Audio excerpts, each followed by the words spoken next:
हिंदू धर्म में सावन माह का काफी खास महत्व है। सावन का महीना भगवान शिव को समर्पित है। मान्यता है ये महीना भगवान भोलेनाथ को प्रसन्न करने के लिए सबसे खास माना जाता है। अगर सावन माह में भगवान शिव की श्रद्धा पूर्वक ढंग से पूजा की जाए तो भक्तों की सभी मनोकामनाएं भगवान भोलेनाथ पूर्ण कर देते हैं और उनके जीवन के सभी कष्ट और बाधाओं को भी दूर कर देते हैं। पौराणिक ग्रंथों के अनुसार भगवान विष्णु देवशयनी एकादशी के दिन से क्षीर सागर में 4 महीनों के लिए योग निद्रा में चले जाते हैं। इस दौरान जगत की देखरेख महादेव ही करते हैं। सावन माह में भगवान भोलेनाथ पृथ्वी का भ्रमण करते हैं और अपने भक्तों के दुखों को हरते हैं। मान्यता है इस महीने में शिवजी ने माता पार्वती की तपस्या से प्रसन्न होकर उन्हें विवाह के लिए हाँ कहा था। इस कारण ये महीना भगवान शिव और माता पार्वती दोनों को काफी प्रिय है। मान्यता है इस माह में श्रद्धा और भक्ति के साथ भगवान शिव का पूजन किया जाए तो असंभव कार्य भी संभव हो जाता है। इस कारण महादेव के तमाम भक्त अपने अपने तरीकों से उनकी पूजा अर्चना करके उनका आशीर्वाद देने की कामना करते हैं। मान्यताओं के अनुसार अन्य मास की तुलना में सावन मास में भोलेनाथ का पूजन करने से 1000 गुना अधिक पुण्य फल प्राप्त होता है और सोया हुआ भाग्य भी जाग जाता है। दोस्तों, अगर आपकी भी ऐसी ऐसी मनोकामना है जिसकी पूर्ति के लिए आप प्रभु से विनती करना चाहते हैं तो आज की इस वीडियो में हम आपको कुछ ऐसी चीजों के बारे में बताने जा रहे हैं जिन चीजों से अगर आप सावन माह में भोलेनाथ का अभिषेक करते हैं, भोलेनाथ को यह वस्तुएं अर्पित करते हैं तो भोलेनाथ अति शीघ्र ही प्रसन्न हो जाते हैं। शिव पुराण में अलग अलग मनोकामना के हिसाब से अलग अलग चीजों से भोलेनाथ का अभिषेक करने के बारे में कहा गया है। तो आइए दोस्तों जानते हैं शिव पुराण के अनुसार किस मनोकामना की पूर्ति के लिए भोलेनाथ को क्या वस्तु अर्पित करें। दोस्तों, आप इस वीडियो को एंड तक जरूर देखिएगा और वीडियो को लाइक कर अपने फ्रेंड्स के साथ शेयर जरूर करें और भी यूजफुल वीडियोस के लिए हमारे चैनल को सब्सक्राइब कर बेल आइकन को भी जरूर दबाएं। दोस्तों, अगर आप गरीबी और दरिद्रता से परेशान हो गए हैं, आपको धन का अभाव रहता है, आपके घर में धन संबंधी कोई समस्या है तो आप सावन माह में शिवजी की शिवलिंग का गन्ने के रस से अभिषेक करें। शिव पुराण के अनुसार शिवलिंग का गन्ने के रस से अभिषेक करने से लक्ष्मी की प्राप्ति होती है और भोलेनाथ की कृपा से धन संबंधी समस्याएं दूर हो जाती हैं। दोस्तों, अगर गन्ने का रस ना मिले तो आप शिवलिंग पर कच्चे चावल चढ़ाएं। इसके लिए सबसे पहले आप शिवलिंग पर जल चढ़ाएं यानी कि जलाभिषेक करें। फिर आप थोड़े से साबुत कच्चे चावल लें और यह चावल आप शिवलिंग पर चढ़ा दें और धन संबंधी समस्या को दूर करने की भोलेनाथ से प्रार्थना करें। दोस्तों, इस तरह भोलेनाथ का पूजन करने से धन संपत्ति की प्राप्ति होती है और गरीबी और दरिद्रता का नाश हो जाता है। दोस्तों, आपके घर में धन तो है लेकिन धन की हानि होती रहती है। धन में बरकत नहीं हो पा रही, धन में वृद्धि नहीं हो रही, व्यापार कर रहे हैं लेकिन वृद्धि नहीं हो रही, नौकरी कर रहे हैं लेकिन प्रमोशन नहीं हो पा रहा है। धन में वृद्धि और बरकत के लिए आप सावन माह में जल में शुद्ध शहद मिलाकर इससे शिवलिंग का अभिषेक करें। ऐसा करने से भगवान भोलेनाथ की कृपा से धन में वृद्धि होती है, धन की हानि होना बंद हो जाती है और धन में दोगुना चौगुना अनादि वृद्धि भोलेनाथ की कृपा से होती चली जाती है। दोस्तों, अगर आपके बनते हुए कार्य बिगड़ जाते हैं, आपका भाग्य आपका साथ नहीं दे रहा, कार्यों में आपको सफलता नहीं मिल रही तो इसका मतलब है पुण्य से ज्यादा आपके पाप चरम पर हैं। तो दोस्तों, पापों से छुटकारा पाने के लिए, पापों का क्षय करने के लिए आप सावन माह में शिवलिंग का शुद्ध शहद से अभिषेक करें। पहले शहद शिवलिंग पर चढ़ाएं और फिर जल से शिवलिंग का अभिषेक करें। ऐसा करने से भोलेनाथ की कृपा से पापों का क्षय हो जाता है और जब पापों का क्षय हो जाता है तब भाग्य साथ देने लगता है। भोलेनाथ की कृपा से बिगड़े हुए कार्य भी बनने लगते हैं।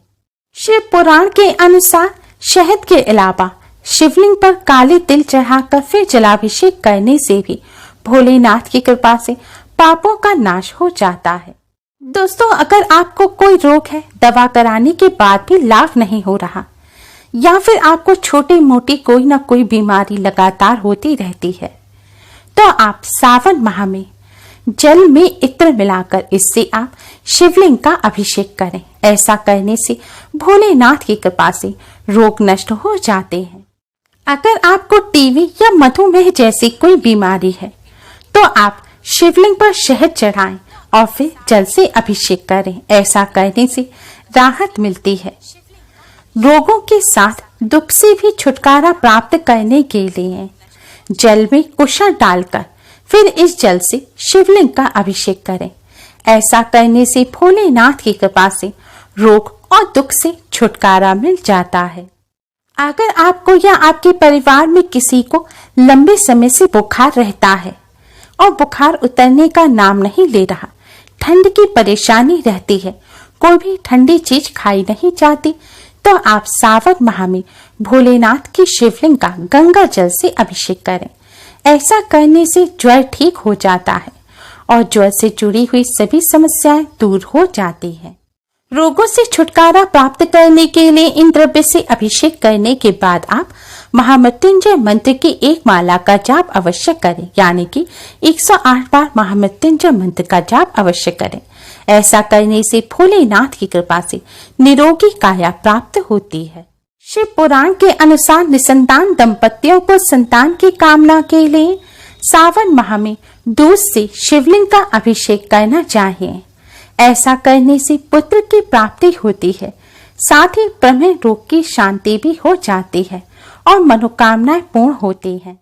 आपकी संतान है लेकिन संतान की संतान नहीं हो पा रही है, यानी कि वंश विस्तार नहीं हो पा रहा है, तो शिव पुराण के अनुसार वंश विस्तार के लिए शुद्ध घी से शिवलिंग का अभिषेक करना चाहिए। ऐसा करने से भोलेनाथ की कृपा से वंश का विस्तार होता है। शिवलिंग पर गाय के दूध से बना हुआ शुद्ध घी चढ़ाने से शारीरिक दुर्बलता से भी मुक्ति मिलती है और संतान की प्राप्ति होती है। निसंतान दंपतियों को इस तरह शिवलिंग का अभिषेक करने के पश्चात रुद्राष्टक का पाठ अवश्य करना चाहिए। रुद्राष्टक अगर आप पढ़ ना पाए तो आप श्रवण भी कर सकते हैं। रुद्राष्टक की वीडियो का लिंक आपको डिस्क्रिप्शन में मिल जाएगा। जो दंपति सुयोग्य पुत्र की कामना करते हैं, उन्हें सावन माह में शिवलिंग पर गेहूं चढ़ाने चाहिए। सबसे पहले गेहूं को पानी से धोकर अच्छी तरह साफ कर लें। फिर आप शिवलिंग पर गेहूं चढ़ाकर शिवलिंग का जलाभिषेक करें और फिर रुद्राष्टक का पाठ करें। शिव पुराण के अनुसार ऐसा करने से सुयोग्य पुत्र की प्राप्ति होती है। अगर आप पढ़ाई करते हैं, आप किसी नौकरी की तैयारी कर रहे हैं और नौकरी नहीं लग पा रही है, या विद्यार्थी हैं, परीक्षा देते हैं लेकिन परीक्षा में मेहनत के अनुसार आपको परिणाम नहीं मिल पा रहा है, आप सफल नहीं हो पा रहे हैं, तो सावन माह में मस्तिष्क के विकास के लिए भोलेनाथ की कृपा प्राप्त कर सफलता प्राप्त करने के लिए दूध में चीनी मिलाकर शिवलिंग का अभिषेक करें। ऐसा करने से मस्तिष्क तेज होता है, पढ़ा हुआ लंबे समय तक याद रहता है, पढ़ाई में मन लगता है और भोलेनाथ की कृपा से शिक्षा के क्षेत्र में सफलता मिलती है। साथ ही दुर्व्यसनों से छुटकारा मिलता है और सद्बुद्धि प्राप्त होती है। दोस्तों, अगर आपके बहुत शत्रु हैं, शत्रु आपको परेशान करते हैं, कोई व्यक्ति है जो आपको खुश देखकर खुश नहीं रहता, तो शत्रुओं से छुटकारा प्राप्त करने के लिए आप सावन माह में सरसों के तेल से शिवलिंग का अभिषेक करें। पहले सरसों का तेल चढ़ाएं और फिर जल से अभिषेक करें। ऐसा करने से भोलेनाथ की कृपा से शत्रुओं से छुटकारा मिल जाता है, साथ ही रोगों का भी नाश होता है। दोस्तों, अगर आपके जीवन में कोई न कोई परेशानी बनी रहती है, तो आप भोलेनाथ की कृपा प्राप्त करने के लिए सावन माह में भोलेनाथ की शिवलिंग पर जौ चढ़ाएं और फिर जल से अभिषेक करें और फिर समस्याओं को दूर करने की प्रार्थना करें। ऐसा करने से भोलेनाथ की कृपा से लंबे समय से चली आ रही बड़ी से बड़ी परेशानी भी चंद मिनटों में दूर हो जाती है। दोस्तों, अगर आप भौतिक सुखों के साथ साथ अंत में मोक्ष की भी प्राप्ति चाहते हैं तो आप सावन माह में शिवलिंग का गंगा जल से अभिषेक करें। ऐसा करने से भौतिक सुखों के साथ ही अंत में मोक्ष की भी प्राप्ति होती है। अगर आपके जीवन में तमाम तरह के दुख हैं तो दुखों से मुक्ति प्राप्त करने के लिए आप सावन माह में शिवलिंग पर शमी के पत्ते चढ़ाएं। ऐसा करने से भोलेनाथ की कृपा से दुखों से छुटकारा मिल जाता है। दोस्तों, अगर आप सांसारिक मोह माया से मुक्ति प्राप्त करना चाहते हैं और मोक्ष की कामना रखते हैं तो आप सावन माह में भोलेनाथ की शिवलिंग पर आंकड़े के फूल चढ़ाएं और फिर जल से अभिषेक करें।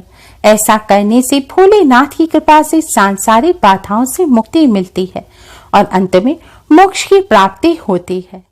दोस्तों, अगर आप भवन बनाना चाहते हैं या वाहन की इच्छा रखते हैं या पशु पालना चाहते हैं तो आप सावन माह में भोलेनाथ की शिवलिंग का दही से अभिषेक करें। ऐसा करने से पशु, वाहन तथा भवन की प्राप्ति होती है। दोस्तों, सुखी गृहस्थ जीवन की कामना के लिए आप सावन माह में भोलेनाथ का जल से अभिषेक करने के पश्चात बेलपत्र अर्पित करें। ऐसा करने से भोलेनाथ की कृपा से अगर आपके विवाह में विलंब हो रहा है या आप मनचाहा जीवन साथी चाहते हैं तो इसके लिए सावन माह में आप शिवलिंग का पंचामृत से अभिषेक करें। पंचामृत यानी कि दूध, दही, शुद्ध घी, गंगा जल और शहद। शहद ना हो तो आप शक्कर भी मिला सकते हैं। पंचामृत से शिवलिंग का अभिषेक करें और रोजाना 108 बार भगवान शिव, मां पार्वती के इस मंत्र का जाप करें। मंत्र है ओम उमा महेश्वराय नमः, ओम उमा महेश्वराय नमः। ऐसा करने से भगवान भोलेनाथ और मां पार्वती की कृपा से विवाह में आ रही रुकावट दूर होती है और मनचाहा जीवन साथी प्राप्त होता है। दोस्तों, सावन के पूरे माह में भोलेनाथ का पूजन करना चाहिए। हो सके तो आप रोजाना अपनी मनोकामना के हिसाब से इस तरह भोलेनाथ का पूजन करें। अगर रोजाना ना कर सके तो कम से कम सावन के सोमवार और शिवरात्रि के दिन आप भोलेनाथ का इस तरह पूजन अवश्य ही करें। ध्यान रखें, कन्याएं भोलेनाथ की शिवलिंग का स्पर्श ना करें वरना आपको मां पार्वती के क्रोध का सामना करना पड़ सकता है। दोस्तों, मनोकामना के हिसाब से भोलेनाथ का अभिषेक करने के पश्चात मनोकामना पूर्ण करने की भोलेनाथ से प्रार्थना अवश्य ही करें। दोस्तों, ये कोई साधारण पूजा विधि नहीं है। ये शिव पुराण में बताई गई भोलेनाथ की कृपा प्राप्त करने की अचूक पूजा विधि है। इसे पूर्ण श्रद्धा और विश्वास के साथ करें। दोस्तों, भोलेनाथ की कृपा प्राप्त करने के लिए कमेंट बॉक्स में जय भोलेनाथ, जय शिव शंकर अवश्य लिखें। Thanks for watching.